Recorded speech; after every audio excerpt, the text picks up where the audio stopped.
Welcome back to അറബി academy. നമ്മൾ ഇന്ന് യൂണിറ്റ് 2 സെറ്റിൽമെന്റ് പെർമനന്റ് ആൻഡ് റോയ്ത്വാരി, രണ്ട് തരം സെറ്റിൽമെന്റ്സുകളാണ് ബ്രിട്ടീഷുകാർ അവതരിപ്പിച്ചത്. അതിലൊന്ന് പെർമനന്റ് സെറ്റിൽമെന്റ്സും മറ്റൊന്ന് റോയ്ത്വാരി സിസ്റ്റവും. വേറൊരു സിസ്റ്റം കൂടിയുണ്ട്, അതും ഇതിൻ്റെ കൂട്ടത്തിൽ ചെറുതായിട്ടൊന്ന് പറഞ്ഞു പോകും. ഈ രണ്ട് സിസ്റ്റത്തിലൂടെ ശരിക്കു പറഞ്ഞാൽ, ഈ രണ്ട് സെറ്റിൽമെന്റുകളിലൂടെ ശരിക്കു പറഞ്ഞാൽ ബ്രിട്ടീഷുകാർ ഇന്ത്യയിലെ രാജാക്കന്മാരുടെ അസ്തിത്വം നശിപ്പിക്കുകയായിരുന്നു എന്ന് വേണം പറയാൻ. അപ്പൊ അതിൻ്റെ ആമുഖമാണ് നമ്മളിവിടെ പറയാൻ പോകുന്നത്. ഇംഗ്ലീഷ് ഈസ്റ്റ് ഇന്ത്യ കമ്പനിയുടെ പ്രധാന ലക്ഷ്യം കഴിയുന്നത്ര വരുമാനം ശേഖരിക്കുക എന്നതായിരുന്നു. രാജ്യത്തിൻ്റെ ഡെവലപ്മെൻറ്റോ രാജ്യത്തിലെ ജനങ്ങളുടെ ക്ഷേമമോ ഒന്നും ഇംഗ്ലീഷ് ഈസ്റ്റ് ഇന്ത്യ കമ്പനിയുടെ ലക്ഷ്യമേ ആയിരുന്നില്ല. അക്കാലത്ത് പ്രധാനപ്പെട്ട വരുമാന സ്രോതസ് കൃഷിയായിരുന്നു. 1765 English east India company Bengal, Bihar, Orissa എന്നിവിടങ്ങളിലെ വരുമാനത്തിൻ്റെ നിയന്ത്രണത്തിനായി ദിവാനി ഏറ്റെടുത്തു. നമ്മളതൊക്കെ നേരത്തെ കഴിഞ്ഞ ക്ലാസ്സിൽ പറഞ്ഞതാണ്. എങ്ങനെയാണ് ബംഗാൾ അവരുടെ കയ്യിലേക്ക് വന്നത്, ബീഹാറും ഒറീസയും ഈ രണ്ട് പ്രദേശം കൂടി എങ്ങനെയാണ് ബ്രിട്ടീഷുകാരൻ്റെ ഈസ്റ്റ് ഇന്ത്യ കമ്പനിയുടെ കയ്യിലേക്ക് വന്നത്, ഇതൊക്കെ നമ്മൾ കഴിഞ്ഞ ക്ലാസ്സിൽ വിശദമായി പറഞ്ഞു. 1773 വരെ വരുമാന ശേഖരണത്തിൻ്റെ പഴയ സമ്പ്രദായം കമ്പനി പിന്തുടർന്നു. അന്ന് പറഞ്ഞാൽ ബംഗാളിൽ നികുതി പിരിക്കാനുള്ള അവകാശം കമ്പനിക്ക് കിട്ടി. നമ്മൾ കഴിഞ്ഞ ക്ലാസ്സിൽ പറഞ്ഞത് ഓർമ്മ ഉണ്ടാകും. ബംഗാളിൽ നികുതി പിരിക്കാനുള്ള അധികാരം, അവകാശം കമ്പനിക്ക് കിട്ടി. എന്നാൽ അതേസമയം രാഷ്ട്രത്തിൻ്റെ ഭരണത്തിൻ്റെ ഉത്തരവാദിത്വം നവാബിനായിരുന്നു. വരുമാനം കിട്ടുന്നത് കമ്പനിക്കും, ഭരണം നടത്തേണ്ടത് നവാബും. സ്വാഭാവികമായിട്ട് നവാബിന് വരുമാനം ഇല്ലാതെയായി, അതുമായിട്ട് ബന്ധപ്പെട്ട ചില പ്രശ്നങ്ങളുണ്ടായിരുന്നു എന്നൊക്കെ നമ്മൾ പറഞ്ഞു. അപ്പോൾ ഈ ഭൂനികുതി കൈകാര്യം ചെയ്യാനുള്ള അധികാരം കമ്പനിക്കുണ്ട്. കമ്പനി ആ വിഷയം കൈകാര്യം ചെയ്തിരുന്നത് പഴയ രീതിയിൽ എങ്ങനെയാണോ നികുതി ശേഖരിക്കപ്പെട്ടിരുന്നത് അതേ രീതിയിൽ തന്നെയാണ്, മാറ്റമൊന്നുമില്ല. പിന്നീട് ചില മാറ്റങ്ങൾ വന്നു. വാറൻ ഹേസ്റ്റിങ്സ് എന്ന് പറയുന്നയാള് ഏറ്റവും ഉയർന്ന ലേലക്കാർക്ക് വരുമാനം ശേഖരിക്കാനുള്ള അവകാശം വാഗ്ദാനം ചെയ്തു. അതാണ് ഒരു മാറ്റം. ഒന്നാമത്തെ മാറ്റം അതായിരുന്നു. ആദ്യമായിട്ട് വന്ന മാറ്റം അതാണ്. എന്താ പറഞ്ഞത്? ഇപ്പോ ബംഗാളിലെ ഒരു സ്ഥലം, കൽക്കത്ത എന്ന് ഉദ്ദേശിക്കാം.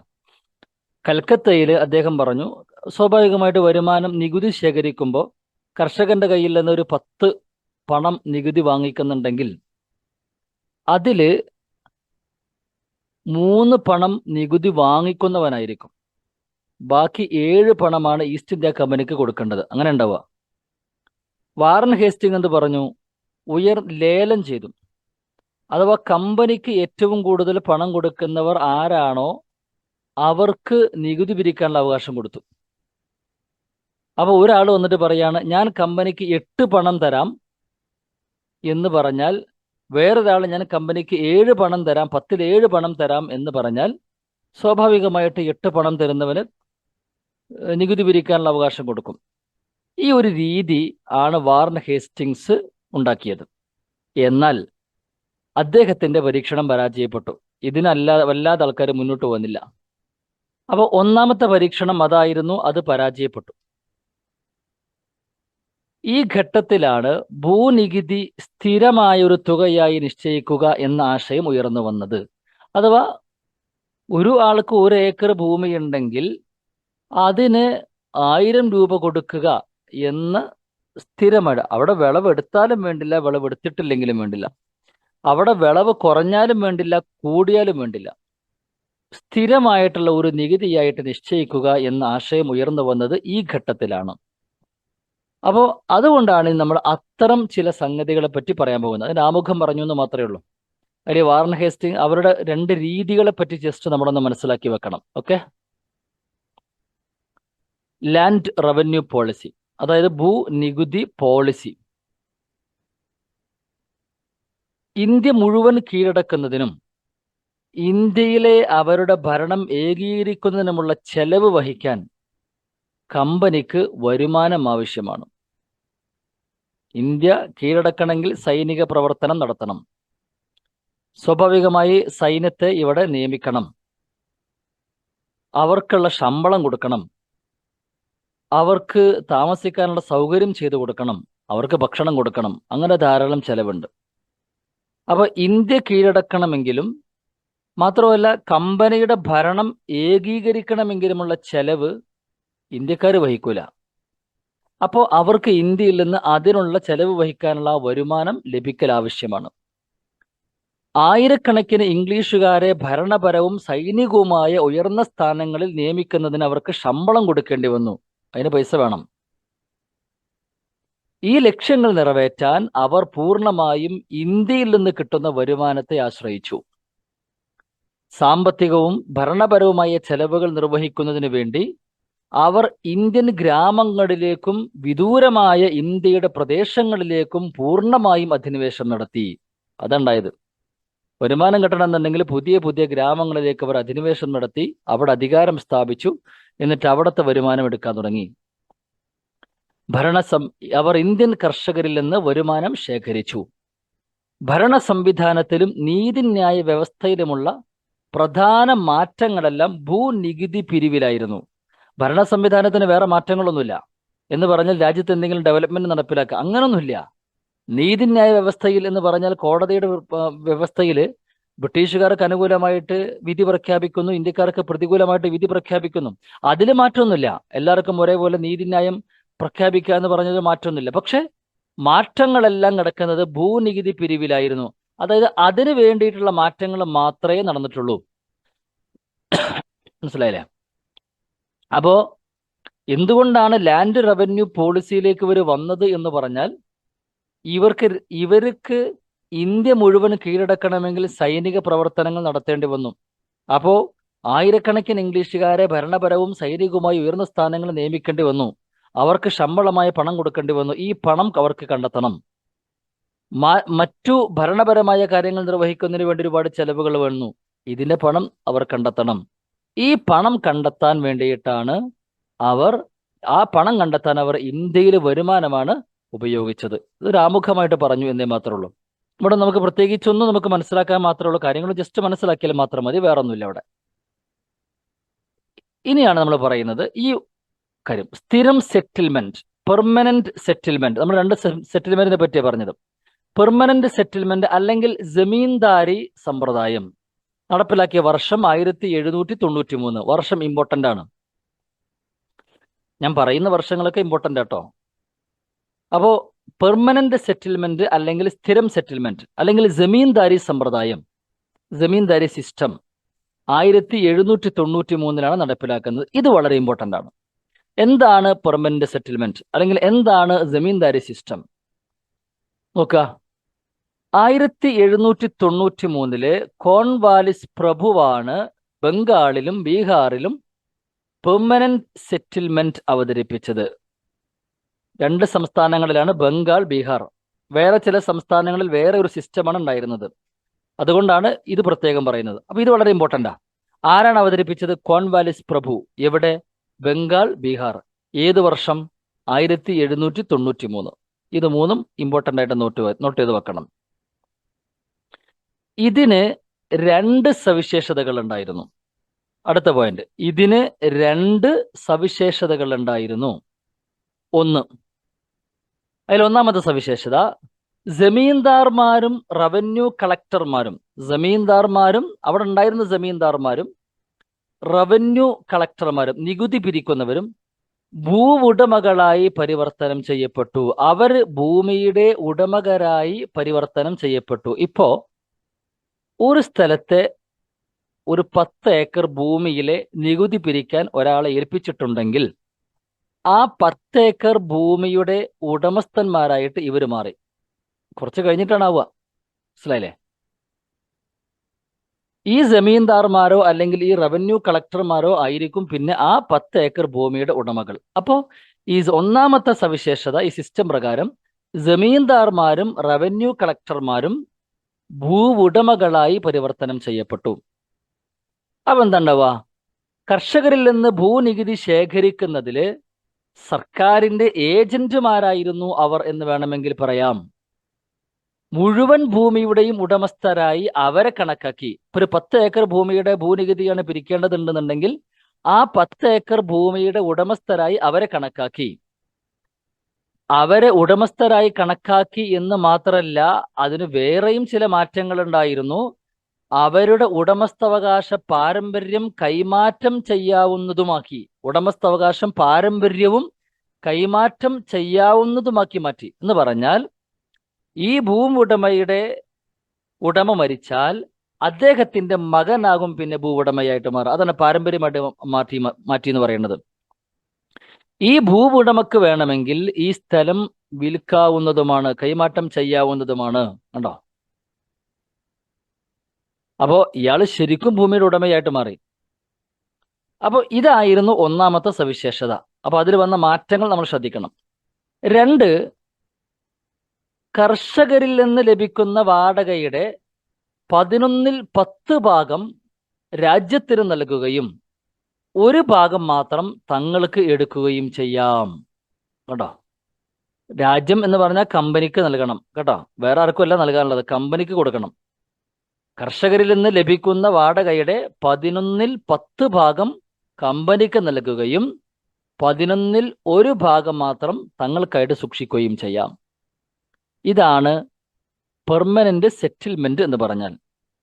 അപ്പോ ആരാണ് അവതരിപ്പിച്ചത്, എന്ന് അവതരിപ്പിച്ചു, എവിടെ നടപ്പിലാക്കി? ഇതിന്റെ 2 പ്രധാനപ്പെട്ട സവിശേഷതകൾ എന്തെല്ലാം? ഒന്ന്, ഈ ജമീന്ദാർമാരും റവന്യൂ കളക്ടർമാരും ഭൂവുടമകളായി പരിവർത്തനം ചെയ്യപ്പെട്ടു എന്ന് പറഞ്ഞാൽ അവർ നികുതി ശേഖരിക്കുന്ന ഭൂമിയുടെ മുഴുവനും ഉടമസ്ഥരായി അവരെ കണക്കാക്കി. എത്രത്തോളം എന്ന് പറഞ്ഞാൽ ആ ഉടമസ്ഥാവകാശം അവർക്ക് പാരമ്പര്യമായിട്ട് കൊടുക്കാവുന്നതാണ്.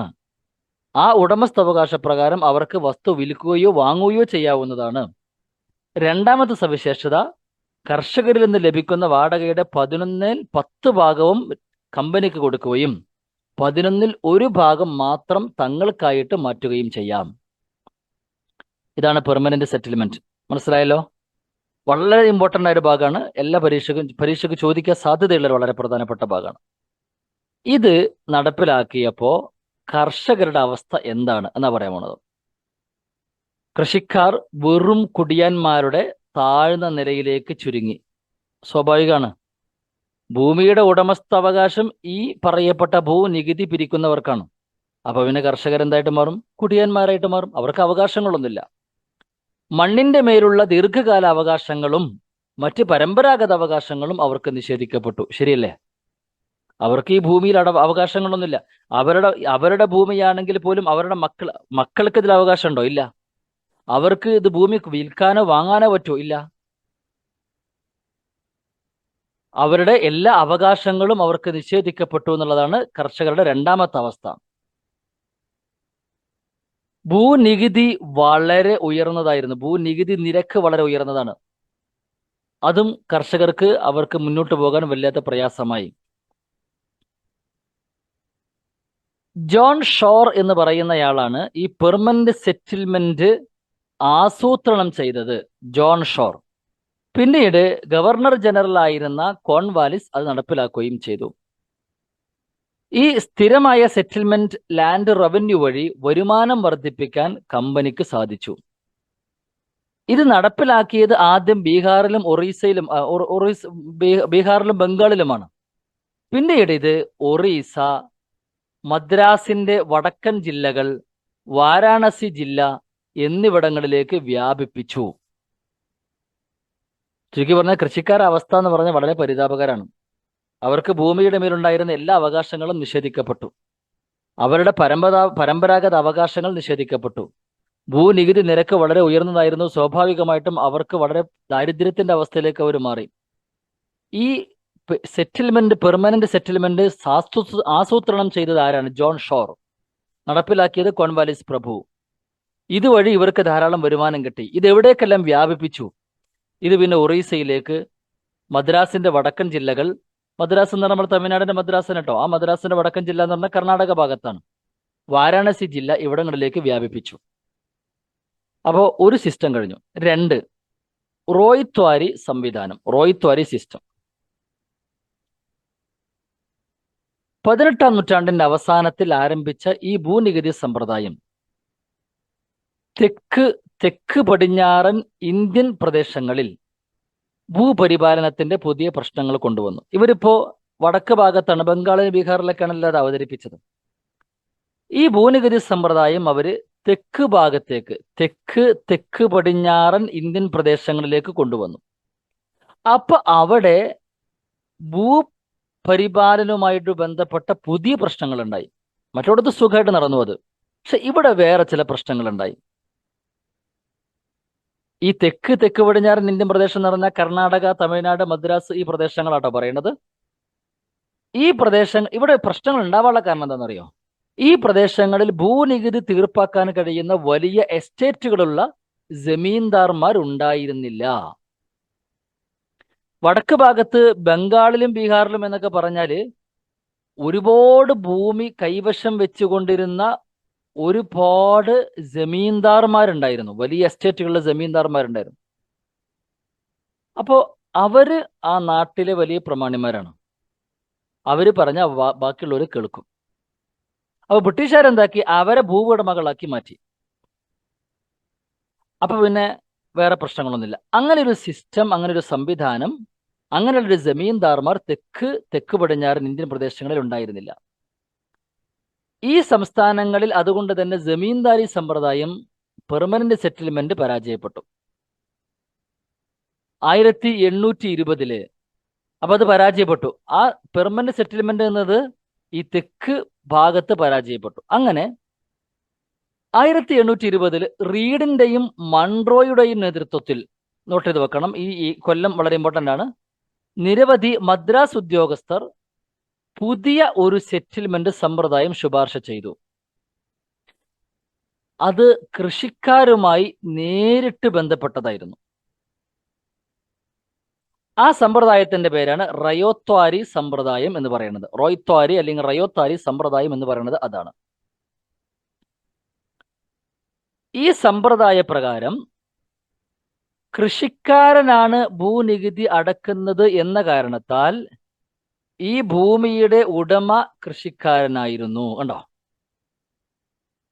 ഈ സമ്പ്രദായ പ്രകാരം കൃഷിക്കാരൻ ഭൂനികുതി അടയ്ക്കണം. അപ്പൊ ഭൂനികുതി അടക്കുന്നത് കൃഷിക്കാരനാണ് എന്നുള്ളത് കൊണ്ട് ഈ ഭൂമിയുടെ ഉടമയും കൃഷിക്കാരനായിരുന്നു. അവർക്ക് ഭൂമി വിൽക്കുകയോ സമ്മാനമായി നൽകുകയോ വാങ്ങുകയോ ചെയ്യാം, പ്രശ്നങ്ങളൊന്നുമില്ല. ജമീന്ദാർമാർക്കുണ്ടായിരുന്ന അതേ അധികാരം ഇവിടെ ഇവർക്ക് കൊടുത്തു. മദ്രാസ്, ബോംബെ പ്രവിശ്യകളിലും അസം, കൂർഗ് പ്രവിശ്യകളിലും ഈ സമ്പ്രദായമാണ് നിലവിലുണ്ടായിരുന്നത്. അപ്പൊ ഇതാണ് റോയ്ത്വാരി സിസ്റ്റം എന്ന് പറയുന്നത്. റോയ്ത്വാരി സിസ്റ്റത്തിൽ നേരിട്ട് കർഷകരിൽ നിന്നാണ് ഭൂനികുതി പിരിക്കുന്നത്. ആ ഭൂനികുതി പിരിക്കുന്ന കർഷകരിൽ നിന്നായതുകൊണ്ട് ആ ഭൂമിയുടെ ഉടമസ്ഥാവകാശം കർഷകർക്കാണ്.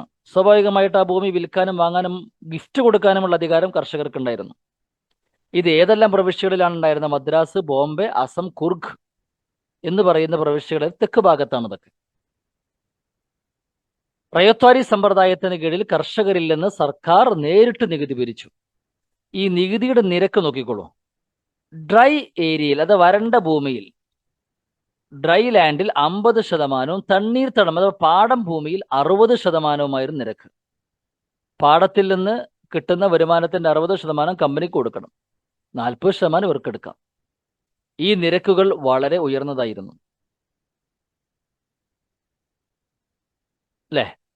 പകുതിയിലധികം കിട്ടുന്ന വിളയുടെ പകുതിയിലധികം അവര് കമ്പനിക്ക് കൊടുക്കണം. കമ്പനി ഒരു പണിയെടുക്കണില്ല. എന്നാൽ ഇവർക്ക് ആവശ്യമായിട്ട് എന്തെങ്കിലും കാര്യങ്ങൾ ചെയ്യാൻ കമ്പനി തയ്യാറാണോ? അല്ല.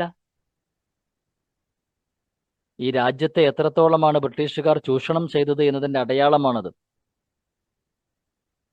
സ്ഥിരം സംവിധാനത്തിൽ നിന്ന് വ്യത്യസ്തമായി, എന്ന് പറഞ്ഞാൽ പെർമനന്റ് സെറ്റിൽമെന്റ് സിസ്റ്റത്തിൽ നിന്ന് വ്യത്യസ്തമായി ബ്രിട്ടീഷുകാർക്ക് ഈ നികുതി വർദ്ധിപ്പിക്കാനുള്ള അധികാരമുണ്ടായിരുന്നു. റോയ്ത്വാരി സിസ്റ്റം പ്രകാരം ബ്രിട്ടീഷുകാർക്ക് എപ്പോൾ വേണമെങ്കിലും ഈ നികുതി വർദ്ധിപ്പിക്കാം. പക്ഷെ മറ്റോടത്ത് നികുതി വർദ്ധിപ്പിക്കാനുള്ള അവകാശം ബ്രിട്ടീഷുകാർക്ക് ഉണ്ടായിരുന്നില്ല. ജമീന്ദാരി സിസ്റ്റം പ്രകാരം അവർ വാങ്ങിച്ചുകൊണ്ടിരിക്കുന്ന നികുതിയെ വാങ്ങിക്കാൻ പറ്റുമായിരുന്നുള്ളൂ. നികുതി അടക്കുന്നതിൽ പരാജയപ്പെട്ടാൽ സർക്കാർ ഉദ്യോഗസ്ഥർ ഈ കൃഷിക്കാരെ പുറത്താക്കും. കണ്ടോ? റയോട്ട് എന്ന് പറഞ്ഞാൽ കൃഷി ചെയ്യുന്ന കൃഷിക്കാർ എന്നാണ് അർത്ഥം. അതിൽ നിന്നാണ് റയോത്വാരി എന്ന് പറയുന്ന ഈ സിസ്റ്റത്തിന്റെ പേര് വന്നത്. ജമീന്ദാരി സമ്പ്രദായത്തിൽ എന്ന പോലെ ഇവിടെ ഇടനിലക്കാരില്ലായിരുന്നു. എന്നാൽ ഉയർന്ന നികുതി പണമായി മാത്രം അടക്കേണ്ടി വന്നതിനാൽ, മുമ്പൊക്കെ ഒരു പാടത്തില് നെല്ല് കൊയ്ത് കഴിഞ്ഞാൽ ആ നെല്ല് കൊയ്ത വിളയിൽ നിന്ന് അതിന്റെ 60% കൊടുത്താൽ മതിയായിരുന്നു. ഇപ്പൊ അത് പറ്റൂല. നെല്ല് കംപ്ലീറ്റ് ഇവരെടുക്കണം. മൊത്തം നമുക്ക് എത്ര നെല്ലുണ്ട്? 100 പറ നെല്ലുണ്ട്. ആ 100 പറ നെല്ലിന് ഇത്ര വില ഉണ്ടാകും. ആ വിലയുടെ 60% കൊടുക്കണം എന്ന് പറഞ്ഞ നികുതി കംപ്ലീറ്റ് എന്ത് മാത്രമായി അടക്കണം? ഉയർന്ന നികുതി പണമായിട്ട് മാത്രം അടക്കേണ്ടി വന്നതിനാൽ പണമിടപാടുകാരുടെ പ്രശ്നം വളരെയധികം പ്രകടമായി. അപ്പൊ ചിലപ്പോൾ പൈസ ഉണ്ടാവില്ല. അപ്പൊ ഇവരെന്തെങ്കിലും പലിശക്കാരിൽ നിന്ന് പൈസ എടുക്കും. പിന്നെ അവർക്ക് പൈസ അടക്കണം. അപ്പൊ അതിന്റെ പ്രശ്നങ്ങൾ അങ്ങനെ ഉണ്ടായി. ഇതൊക്കെ കർഷകരെ കൂടുതൽ ഭയപ്പെടുത്തുകയാണ് ഉണ്ടായത്. അപ്പോൾ പെർമനന്റ് സിസ്റ്റം സെറ്റിൽമെന്റ് സിസ്റ്റം എന്താന്ന് പറഞ്ഞു, റയത്വാരി സെറ്റിൽമെന്റ് സിസ്റ്റം എന്താന്ന് പറഞ്ഞു. ഇനി ഒരു സിസ്റ്റം കൂടിയുണ്ട്, മഹൽവാരി സമ്പ്രദായം. ഞാൻ നേരത്തെ പറഞ്ഞത് 3 സിസ്റ്റത്തെ പറ്റിയാ പഠിക്കുക. മഹൽവാരി സമ്പ്രദായം നമ്മൾ നേരത്തെ പറഞ്ഞ ജമീന്ദാരി സെറ്റിൽമെന്റിന്റെ ഒരു പരിഷ്കരിച്ച പതിപ്പായിരുന്നു. 1822 ഇത് അവതരിപ്പിക്കുകയും 1833 വില്യൻ ബെൻറിക് പ്രഭുവിന്റെ കീഴിൽ ഇതിനെപ്പറ്റി അവലോകനം ചെയ്യുകയും ചെയ്തു. കാര്യങ്ങളൊക്കെ ഒന്ന് അനലൈസ് ചെയ്തു, നടപ്പിലാക്കാൻ പറ്റൂലേ, എന്താ അവസ്ഥ എന്നൊക്കെ. അങ്ങനെ വടക്കു പടിഞ്ഞാറൻ അതിർത്തി, അതുപോലെ ആഗ്ര, സെൻട്രൽ പ്രവിശ്യ, ഗംഗാ താഴ്വര, പഞ്ചാബ് മുതലായ സ്ഥലങ്ങളിൽ ഈ സമ്പ്രദായം അവർ അവതരിപ്പിച്ചു. ഈ മഹൽവാരി സമ്പ്രദായം. ഈ സമ്പ്രദായത്തില് ജമീന്ദാരി സിസ്റ്റത്തിന്റെ ഘടകങ്ങളും ഉണ്ടായിരുന്നു, റയോത്വാരി സമ്പ്രദായങ്ങളുടെ ഘടകങ്ങളും ഉണ്ടായിരുന്നു. 2 സിസ്റ്റത്തിന്റെയും ഘടകങ്ങൾ ഒരുമിച്ച് കൂടിയതാണ് മഹൽവാരി സമ്പ്രദായം. അതായത് ഗ്രാമത്തിലെ ഭൂവുടമകളാണെന്ന് കൂട്ടമായി അവകാശപ്പെടുന്ന ഒരു കൂട്ടം ഭൂവുടമകൾ. ഇപ്പോൾ ഒരു സ്ഥലം, അവിടെ 10 ഏക്കർ ഭൂമി ഉണ്ടാവും. അപ്പൊ അതില് ഈ 10 ഏക്കർ ഭൂമി എല്ലാം കൂടി ഒരാളുടെ കയ്യിലല്ല. ജമീന്ദാരി സിസ്റ്റം പ്രകാരം എല്ലാം കൂടി ഒരാളുടെ കയ്യിലാണ്. റോയത്വാരി സിസ്റ്റം പ്രകാരം എല്ലാം കർഷകരുടെ കയ്യിലാണ്. ഇവിടെ അങ്ങനെയല്ല. ഇവിടെ ഈ 10 ഏക്കർ ഭൂമിയിൽ ചിലപ്പോൾ ഒരു 15 ഭൂവുടമകൾ ഉണ്ടാവും. അങ്ങനെയാണ് ഒരു ഗ്രാമം എന്ന് പറയുന്നത്. അപ്പോ നോക്കൂ, ഗ്രാമത്തിലെ ഭൂവുടമകളാണെന്ന് കൂട്ടായി അവകാശപ്പെടുന്ന ഭൂവുടമകൾ, ഒരുപാട് ഭൂവുടമകൾ, അല്ലെങ്കിൽ കുടുംബത്തലവന്മാർ, ഇവരൊക്കെ അടങ്ങുന്ന ഗ്രാമം മഹല്ല് തോറും ഒരു റവന്യൂ സെറ്റിൽമെന്റ് നിർമ്മിച്ചു. അപ്പൊ ആ ഗ്രാമത്തിനാണ് നികുതി ഏർപ്പാടാക്കിയത്. അപ്പൊ ഇതില് ഒരുപാട് കർഷകന്മാരുണ്ടാവും. ഈ ഓരോ കർഷകനും അവനവരുടെ വിഹിതം നൽകേണ്ടി വന്നു. മാത്രമല്ല ഇതിന്റെ ഉടമസ്ഥാവകാശം ആർക്കാണ്? കർഷകർക്കായിരുന്നു. ഇതിന് ഉടമസ്ഥാവകാശം കർഷകർക്കായിരുന്നു. മനസ്സിലായില്ലേ? അത് റയോത്താരി സിസ്റ്റത്തിന്റെ ഭാഗമാണ്. പക്ഷെ ഭൂവുടമകൾ എന്നർത്ഥത്തിൽ ഒരു കൂട്ടം ഭൂവുടമകൾ എന്നൊക്കെ പറഞ്ഞ ജമീന്ദാരി സിസ്റ്റത്തിന്റെ ഭാഗമാണ്. രണ്ടിന്റെയും ആശയം ഇതിലുണ്ടെന്ന് പറയാനുള്ള കാരണം അതാണ്. ഇതില് വിവിധ മണ്ണ് വിഭാഗങ്ങൾക്ക് എന്ന് പറഞ്ഞാൽ തണ്ണീർത്തടം, ഡ്രൈ ലാൻഡ്, ഇതിനൊക്കെ ശരാശരി വാടക എന്ന ആശയം അവതരിപ്പിച്ചു. വരുമാനത്തിന്റെ സംസ്ഥാന വിഹിതം എന്ന് പറഞ്ഞാൽ കമ്പനിക്ക് കൊടുക്കേണ്ടത് വാടക മൂല്യത്തിന്റെ 66% ഈ കരാർ 30 വർഷത്തേക്കാണ് കരാർ ഉണ്ടായിരുന്നത്. ഗ്രാമത്തലവൻ യഥാർത്ഥത്തിൽ ഒരു ജമീന്ദാർ ആയിത്തീർന്നതിനാൽ ഈ സമ്പ്രദായത്തെ പരിഷ്കരിച്ച ജമീന്ദാരി സമ്പ്രദായം എന്ന് വിളിച്ചു, അല്ലെങ്കിൽ മഹൽവാരി സമ്പ്രദായം എന്ന് വിളിച്ചു. ഈ മഹൽവാരി സമ്പ്രദായത്തെ പറ്റിയും കൂടെ നമ്മൾ നോട്ട് ചെയ്ത് വെക്കണം. അപ്പോൾ ബ്രിട്ടീഷുകാർ അവതരിപ്പിച്ച 3 സെറ്റിൽമെന്റ് സമ്പ്രദായങ്ങൾ ഏതെല്ലാം എന്ന് ചോദിച്ചാൽ പെർമനന്റ് സെറ്റിൽമെന്റ് സമ്പ്രദായം എഴുതണം, പിന്നെ റയോത്താരി സിസ്റ്റം എഴുതണം, മഹൽവാരി സമ്പ്രദായം എഴുതണം. എസ് ആയിട്ട് ചോദിക്കുകയാണെങ്കിൽ ഇതിന്റെ അനന്തരഫലം കൂടി എഴുതണം. ബ്രിട്ടീഷ് ലാൻഡ് റവന്യൂ സമ്പ്രദായങ്ങളുടെ അനന്തരഫലങ്ങൾ എന്തെല്ലാം? ഒന്നാമത്തെ കാര്യം, ഭൂമിയുടെ മൂല്യം വർദ്ധിച്ചു. ഭൂമിയുടെ മൂല്യം എന്ന് പറഞ്ഞാൽ ഭൂമിയുടെ വിലയും വർദ്ധിച്ചു എന്നർത്ഥം. ഭൂമിയുടെ മൂല്യം വർദ്ധിച്ചു എന്ന് പറഞ്ഞാൽ ഭൂമിയുടെ വില വർദ്ധിച്ചു. ഭൂമി മുമ്പ് സ്വകാര്യ ഉടമസ്ഥതയിലായിരുന്നില്ല. ആൾക്കാർ വരും, ഒരു പ്രദേശത്ത് കൃഷി ചെയ്യും. രാജാക്കന്മാരും കൃഷിക്കാരും പോലും ഭൂമിയെ ഒരു സ്വകാര്യ സ്വത്തായിട്ട് കണക്കാക്കിയിരുന്നില്ല. കൃഷി എല്ലാവരുടെയും കൂടെയാണ്, ഭൂമി എല്ലാവരുടെയും കൂടിയാണ്. വളരെ ഉയർന്ന നികുതിയുടെ ഫലമായി നാണ്യവിളകൾക്ക് അനുകൂലമായി ഭക്ഷ്യവിളകൾ ഉൽപ്പാദിപ്പിക്കുന്നതിൽ നിന്ന് കർഷകർ പിന്മാറി. രണ്ടാമത്തെ പോയിന്റ് അതാ, രണ്ടാമത്തെ ഫലം അതാണ്. അതുവരെ ആളുകൾ ഭൂമിയിൽ നിന്ന് അവനവന് തിന്നാനുള്ള സാധനങ്ങൾ ഉണ്ടാക്കിയിരുന്നത്. നാണ്യവിളയും ഭക്ഷ്യവിളയും തമ്മിലുള്ള വ്യത്യാസം അറിയാം. ഉദാഹരണത്തിന് നെല്ല്, അത് ഭക്ഷ്യവിളയാണ്, മനുഷ്യന്മാർക്ക് തിന്നണമല്ലോ നെല്ല്. ഗോതമ്പ് ഭക്ഷ്യവിളയാണ്. പക്ഷെ തേങ്ങ അത് നാണ്യവിളയാണ്. അടക്ക നാണ്യവിളയാണ്. കാരണം അതൊന്നും മനുഷ്യന്മാരുടെ ഒരു പരിധിക്കപ്പുറം തിന്നില്ല. പിന്നെന്ത് ചെയ്യും? അത് കടയിൽ കൊണ്ട് വിൽക്കും, പൈസ കിട്ടും. അപ്പോൾ വളരെ ഉയർന്ന നികുതി കൊടുക്കേണ്ടി വന്നു. അപ്പോൾ സ്വാഭാവികമായിട്ട് ഭക്ഷ്യവിള ഉണ്ടാക്കിയിട്ടുണ്ടെന്നുണ്ടെങ്കിൽ അവിടെ നിന്ന് കിട്ടുന്ന വരുമാനം വളരെ കുറയും. നാണ്യവിളയാണെങ്കിൽ അത് കൊണ്ടുപോയിട്ട് കടയിൽ കൊടുത്താൽ അത് കൊണ്ടുപോയിട്ട് പിന്നെ ബ്രിട്ടീഷുകാർ വാങ്ങിച്ചു, അതങ്ങനെ ബ്രിട്ടനിൽ കൊണ്ടുപോയിട്ട് അപ്പോൾ പൈസ കിട്ടും. അപ്പോൾ ഈ സിസ്റ്റത്തിന്റെ ഫലമായിട്ട് ആളുകൾ ഭക്ഷ്യവിളകൾ ഉൽപ്പാദിപ്പിക്കുന്നതിൽ നിന്ന് പിന്മാറുകയും നാണ്യവിളകൾ ഉൽപ്പാദിപ്പിക്കാൻ തുടങ്ങുകയും ചെയ്തു. അതാണ് അടുത്ത പ്രശ്നം. സ്വാഭാവികമായിട്ട് എന്താ ഉണ്ടാവുക? ഇത് ഭക്ഷ്യ അരക്ഷിതാവസ്ഥക്കും ക്ഷാമത്തിനും കാരണമായി. ബ്രിട്ടീഷുകാർക്ക് മുമ്പുള്ള കാലഘട്ടത്തിൽ മിതമായ കാർഷിക ഉൽപ്പന്ന നികുതികൾ ഉണ്ടായിരുന്നു. വരുമാനം പണമായി നൽകണമെന്ന നിർബന്ധത്തിന്റെ ഫലമായി ബ്രിട്ടീഷുകാരുടെ കാലത്ത് വളരെ ഉയർന്ന നിലവാരമുള്ള കർഷകർ കടബാധ്യതയിലായി. അത് കർഷകർ കടബാധ്യതയിലായി എന്നുള്ളതാണ് അടുത്ത പ്രശ്നം. എന്തുകൊണ്ടാണ് കടബാധ്യതയിലാവാനുള്ള കാരണം? ബ്രിട്ടീഷുകാർക്ക് കൊടുക്കേണ്ട നികുതി പണമായിട്ട് കൊടുക്കണം. ബ്രിട്ടീഷുകാർക്ക് കൊടുക്കേണ്ട നികുതി പണമായിട്ട് കൊടുക്കണം. അപ്പൊ സ്വാഭാവികമായിട്ട് പണം കൊടുക്കുന്നതുമായിട്ട് ബന്ധപ്പെട്ട ചില പ്രശ്നങ്ങൾ കർഷകർക്ക് ഉണ്ടാവാൻ തുടങ്ങി. അങ്ങനെ കർഷകർ കൂടുതൽ കടബാധ്യതയിലായി. മൂന്നാമത്തെ ഫലം അതാണ്. സ്വാഭാവികമായിട്ട് കർഷകർ പണബാധ്യതയിലാകുമ്പോൾ അവർക്ക് പണം കൊടുക്കുന്ന പണമിടപാടുകാരാണ്. കുറച്ച് കഴിയുമ്പോൾ ഈ പണം തിരിച്ചടക്കാൻ കഴിയാതെ വരുമ്പോൾ കർഷകന്റെ കയ്യിൽ നിന്ന് ഭൂമി ഏറ്റെടുത്തു പണമിടപാടുകാർ. തിരിച്ചടക്കാൻ കഴിയാത്ത കർഷകർക്കും തൊഴിലാളികൾക്കും വായ്പകൾ വാഗ്ദാനം ചെയ്തു. വായ്പ തരാന്ന് പറഞ്ഞു. ഇത് അടിമപ്പണിയുടെ ആവിർഭാവത്തിലേക്ക് നയിച്ചു. അടുത്ത അനന്തരഫലം അതാണ്. ശരിക്കും ഇന്ത്യയിലെ കർഷകർ അടിമപ്പണിയുടെ അടിമകളായിട്ട് മാറി. ബ്രിട്ടീഷ് ആധിപത്യത്തിൽ നിന്ന് ഇന്ത്യ മോചിതമാകുമ്പോൾ ഇന്ത്യയിലെ കാർഷിക ഭൂമിയുടെ 75%ത്തിൽ 7% കർഷകരുടെ ഉടമസ്ഥതയിലായിരുന്നു. അത്രേ ഉണ്ടായിരുന്നുള്ളൂ. ബാക്കിയൊക്കെ പോയി എന്നർത്ഥം. ഓക്കെ, അപ്പൊ ഇതാണ്. അപ്പോൾ ഇത് ഒറ്റ ഒരു എസ്സേ മോഡലാണ് ചോദിക്കാൻ സാധ്യത, അല്ലെങ്കിൽ പാരഗ്രാഫ് മോഡൽ. പാരഗ്രാഫ് ചോദിക്കുകയാണെങ്കിൽ എന്താണ് പെർമനന്റ് സെറ്റിൽമെന്റ് സിസ്റ്റം, അല്ലെങ്കിൽ എന്താണ് റയോത്വാരി സിസ്റ്റം, അല്ലെങ്കിൽ എന്താണ് മഹൽവാരി സിസ്റ്റം, അതാണ് ചോദിക്കുക. എസ്സേ ചോദിക്കുകയാണെങ്കിൽ ബ്രിട്ടീഷുകാർ ഇന്ത്യയിൽ നടപ്പിലാക്കിയ ലാൻഡ് റവന്യൂ പോളിസികൾ എന്തെല്ലാം. അപ്പൊ ഈ പറഞ്ഞത് കംപ്ലീറ്റ് എഴുതണം. അപ്പൊ അതില് പെർമനന്റ് സിസ്റ്റം എഴുതണം, റയോത്വാരി സിസ്റ്റം എഴുതണം, മഹൽവാരി സിസ്റ്റം എഴുതണം, കൂടാതെ അതിന്റെ അനന്തരഫലങ്ങളും എഴുതണം. ഓക്കെ, ശരി. അപ്പൊ ഈ പാഠം ഇവിടെ അവസാനിച്ചിരിക്കുന്നു. Thank you.